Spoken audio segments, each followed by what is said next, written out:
BC గలం అనేటటువంటి పేరుతో ఈ రాష్ట్రంలో వెనుకబడినటువంటి కులాలైన బీసీ వర్గాలకు జరుగుతున్నటువంటి అన్యాయాల గురించి కానీ రాబోయేటటువంటి కాలంలో తెలుగుదేశం పార్టీ పతనం బీసీల వల్లే సాధ్యమవుతుందనే నినాదంతో రేపు ఈ కార్యక్రమం జరగబోతా ఉందని చెప్పడానికి చాలా గర్వపడతా ఉన్నాం. ఇంత అద్భుతమైనటువంటి కార్యక్రమం అనంతపూర్ జిల్లా నుంచి జరగడం కూడా మరింత సంతోషకరమైనటువంటి విషయం.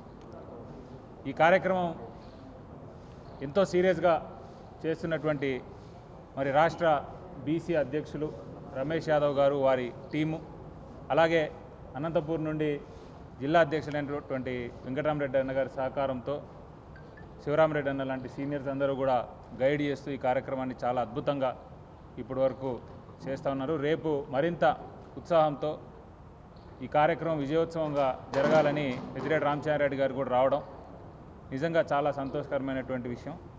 చంద్రబాబు నాయుడు గారు, తెలుగుదేశం పార్టీ, లేకపోతే ఈ కూటమి ప్రభుత్వం, వీళ్ళందరూ కూడా గుర్తుపెట్టుకోవాల్సిన విషయం ఒకటి, మీరు ఇప్పటివరకు చేస్తున్నటువంటి ఈ కార్యక్రమాలు కానీ, ఈ అరాచకాలు కానీ, వీటన్నిటికీ మొట్టమొదటిగా ఎదురు నిలబడి మీ అరాచకానికి ఫుల్ స్టాప్ పెట్టేటటువంటి రోజులు మరింత ముందులో ఉన్నాయి.